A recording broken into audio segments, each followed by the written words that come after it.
Hi, Editing Rob here real quick. I forgot to mention the fact that while this video is focused on Grendel and Gauss in Devstream 130, I'm still going to be covering all of the other things in Devstream 130 in a separate video, probably maybe later this evening or sometime tomorrow morning. Regardless, I hope you guys check out that video as well, but go ahead and enjoy this one in the meantime, okay?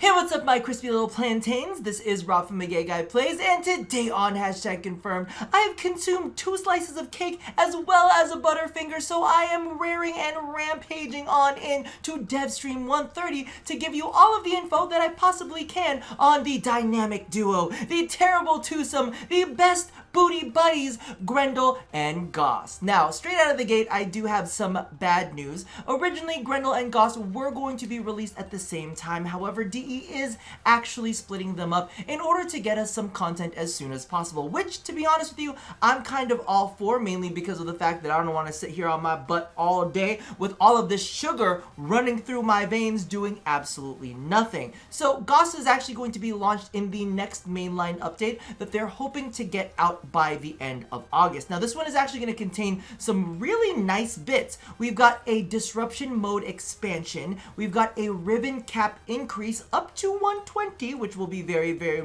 appreciated. Wow, that sugar is just going.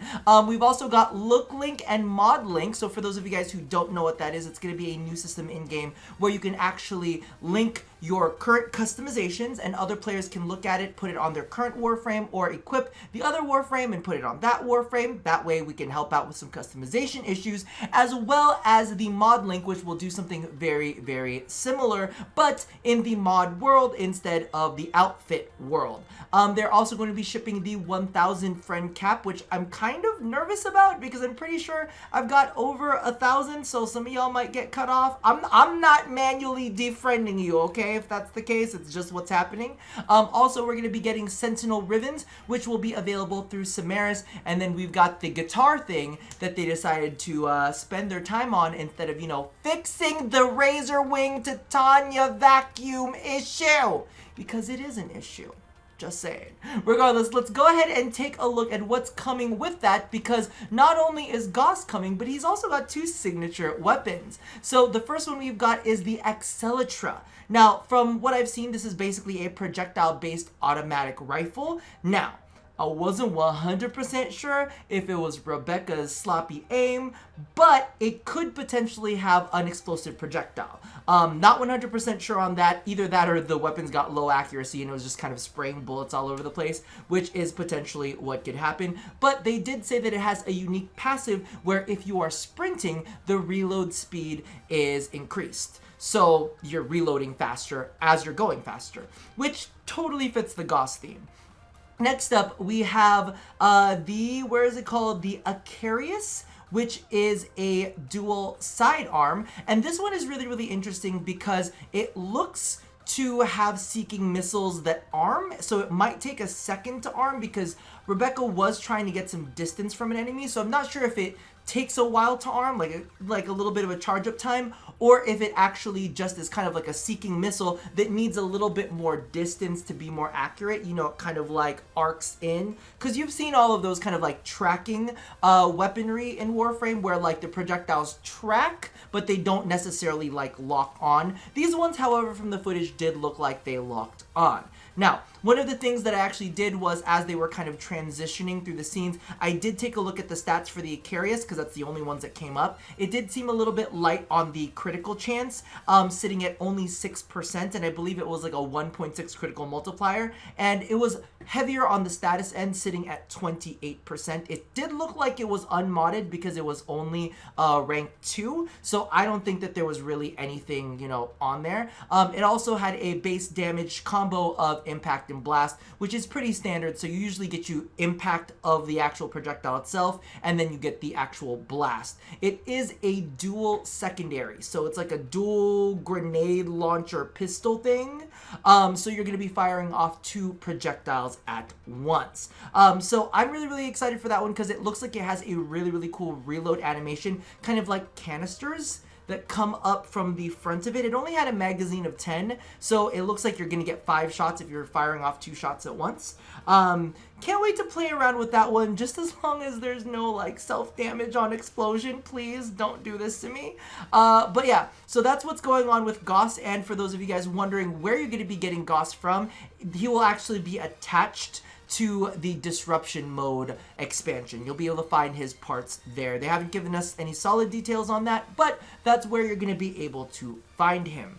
Now, moving along to what I'm sure you guys are really excited about, we have Grendel. We also have all of his abilities to talk about, as well as his work in progress level 30 stats. So if you guys take a look at the screen, I hope I have it up, but we have his stats on there, but there are no mods, at least from as far as I could tell. So the armor is sitting there at 350. It also has an energy of 225, 300 health and shields, and the sprint speed is 0.95. Because, you know, Grendel just a little bit thicker.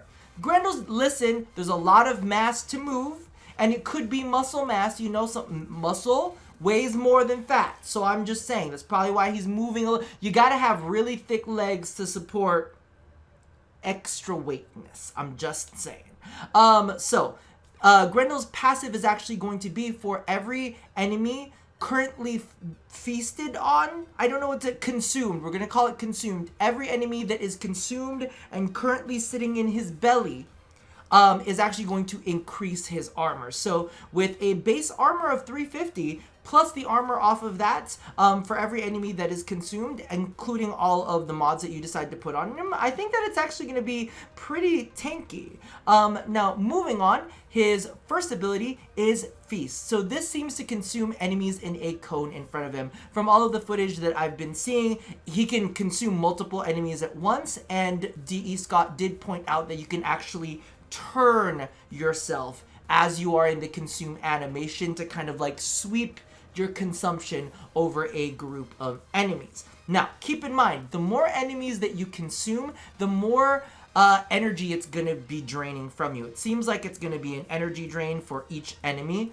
But basically what happens is after you've consumed them and they're, I guess you'd say they're live and sitting in your belly, you're going to deal damage over time to them, at least from what I've seen. And all damage that is dealt to you is going to be dealt to the enemies inside of you. In addition to Feast, all of the other abilities that Grendel seems to have requires enemies to be consumed in order for them to be activated. Now, in addition to all of the other things that Feast does, it can also hold, you can also hold the one button in order to puke out all of the enemies that are currently inside of you. Number one, releasing you from that energy drain. And number two, having a little bit of a toxin AoE that is spread amongst them. So it's nice to kind of eat away. The other thing that I will say that I noticed about Feast is if you're feasting on an enemy, or if you feast on an enemy, they're inside of you, and that enemy dies, it looks like you poop out energy orbs. It doesn't, okay, it's not necessarily energy orbs, but it could be like you poop out the loot. Because I saw him and he was just sitting there, and all of a sudden, bloop, a little energy orb came out of him. And I like to think you've feasted on that enemy and you pooped him out. I know, I'm a strange one. Let's move on to actually excreting enemies, but in a different way. So, actually, wait, no. We're going to talk about consume. See, this is why you can't say that it's consuming enemies. It's holding enemies after you feasted on them. So his next ability is consume.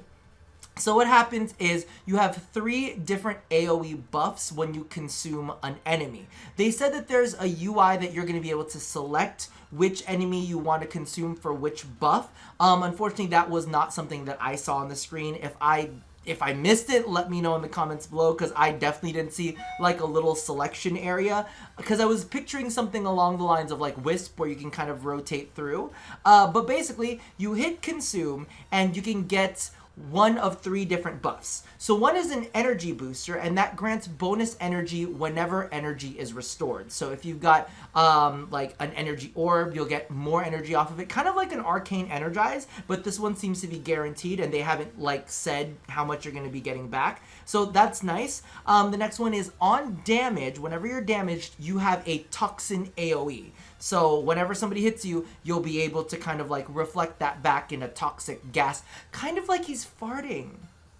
there's a lot of like butt things, I just realized. Next up, they also have an armor buff that you're capable of getting as well. So not only are you getting armor buffs from storing enemies inside of you, you can also get an armor buff from consuming enemies. So that's it. One of the things that I do want to point out here is they did say a toxin AoE, and we did have the toxin AoE from puking up the enemies at the same time. They said that one of the things that he's going to be doing a lot of is stacking that toxin proc. So I think that's a really interesting way to kind of take a look at what he's doing. Next one is, this is what we're talking about when we're talking about excreting enemies. This one is Regurgitate. And basically, it spits out an enemy that you've stored inside of you. Because you can't say Consume, because Consume's an actual ability.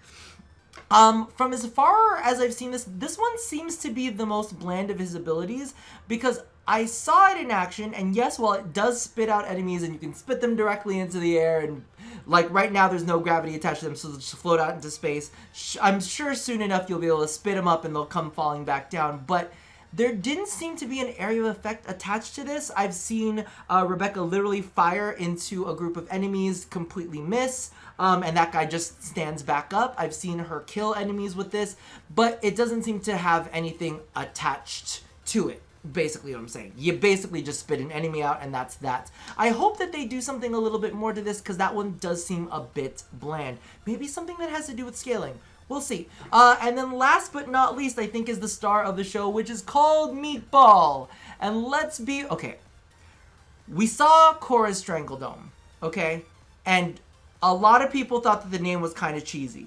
But we all cheered for it as a community. So, between you and me, especially on Twitter, on the forums, I want y'all to cheer for Meatball and keep Meatball Meatball. Because you know they're going to try to change it. You know they're going to try to make it more serious than it is. But if we cheer loud enough, I think that we can make Meatball a meatball. But basically, Grendel turns into a meatball. And he just rolls up like a little armadillo. And he rolls around and he starts feasting on any enemies that he comes into contact with.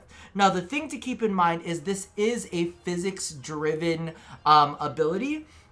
So what it seems like is you're not going to have the full kind of control that you normally have when it comes to your Warframe. It seems more like there's rolling and there's like little bounces that you get to do. And that's basically it. Your speed is going to be dictated by like all of the momentum you have, so on and so forth. And basically all you're doing is rolling around consuming enemies. Now, I'm not sure if there's a damage component that kind of goes along with it. I'm not sure if you become invulnerable. When I was looking at the screen, it did not gray out like it normally does when you go invulnerable. And also, it didn't seem like she was taking damage at the same time, so who knows, it could be dev hacks. But that's what I was seeing there. There is one thing that they did point out. There is a penalty if you deplete all of your energy on meatball form and you come out of your meatball. Apparently you're going to be dizzy and stunned for a short duration when you come out of it if you run out of energy. So make sure that you do not run out of energy or you come out of meatball form a little bit early. Now, overall, when it comes to Grendel, I think that he is the best depiction of where DE is right now in their current... how do I put it? In their current design phase. There's a lot of fun to be had, but is this the most useful? In some ways, yes. In some ways, no. One of the things that I really like about Grendel is it kind of reminds me of Hydroid's Puddle. Literally, you can just take enemies out of the fight. And I think that that is really, really cool if you're being swarmed. Like, if you think about it like... how do you put it? In like choke points, like enemy choke points, when you're having lots of enemies swarm in from a specific area, Grendel can literally just suck up a whole bunch of them at once and then immediately spit them out, and then allies can start doing AoEs, or even Grendel himself, if he's got like a nice long range Zaw, can start chopping in on him. So while it doesn't seem like it's necessarily the most, helpful ability, it can actually kind of like redirect the flow of combats. Enemies are going to be kind of like standing up and whatnot, so you have some time to lay in damage before they're fully back in action. There seems to be some cool things that come along with him. However, I need to kind of get my hands on him in gameplay to really tell you about that, because we look at Hydroid and Hydroid doesn't really seem like much, but after you really kind of get in his groove and you figure out where he's strong, he can be very strong. So right now, Grendel is a big question mark, but it does seem that DE has chosen a more fun path to go than necessarily kind of like a more utilitarian path. Regardless, let me know how you feel about both Grendel and Gauss. How do you feel about the breakup? I'm so sad. They're still supposed to be best friends forever, but they did say that Grendel should be coming out later with some lore. They're not promising a quest, but something lore-ish. Regardless, that about does it for me for now. Leave all your feelings down in the comments below. And as always, love somebody, hurt nobody, and touch your body. I'll see you guys next time. Bye-bye.